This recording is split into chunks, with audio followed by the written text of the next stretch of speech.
And hello once again, Michael Wagner with the Westwards Clubhouse blog. Not easy to say, actually. And I'm continuing my countdown of the 6 things I've learned about life through writing. We're down to number 5 today. And number 5 is it's smart to follow your passion.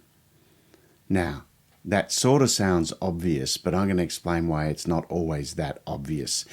As a kid, what I was extremely passionate about was footy. In fact, I continue to be passionate about it. I've mentioned this previously in the blog, but I'm very, very passionate about Australian rules football, AFL footy. I would practice football in the backyard all day long.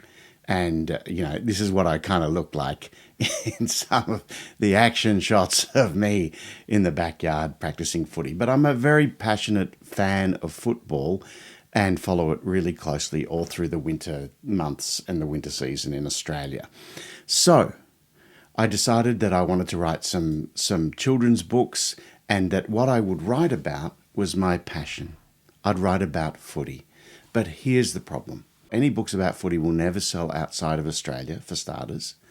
And in fact, they'll only sell in some parts of Australia, not really in the rugby league states, New South Wales and Queensland. So, by following my passion for footy, I was immediately limiting my opportunities. It was a bad idea in a way, because, I was limiting the audience that would be interested in my stories. And that's something that you don't want to happen.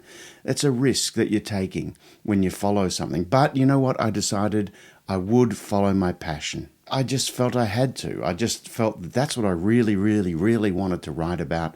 And, I was hoping that maybe that enthusiasm and that passion would come through in the writing itself.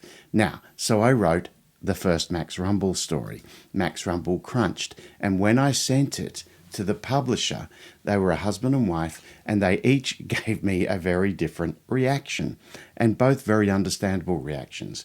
One of the 2 publishers read my footy story and said, "What is this?"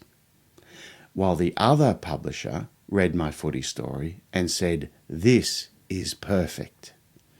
2 very, very contrasting reactions, both right for them.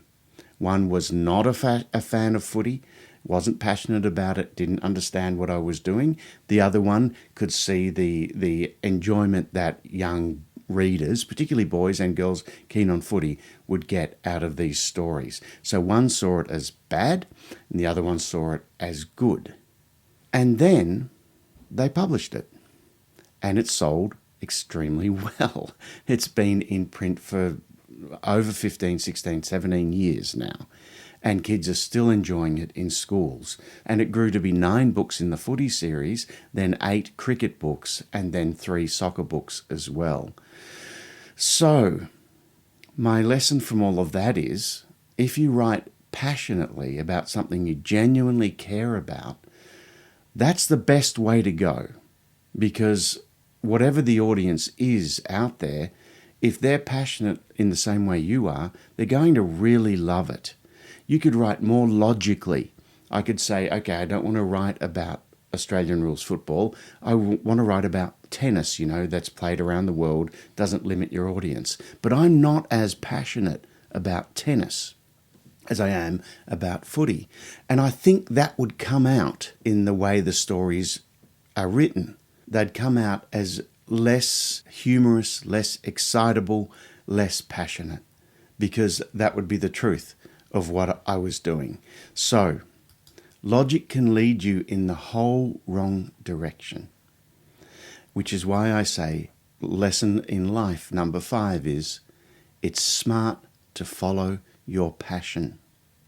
Let your passion lead the way. Some people call it following your bliss. That's another way of saying it, following the thing that makes you happy.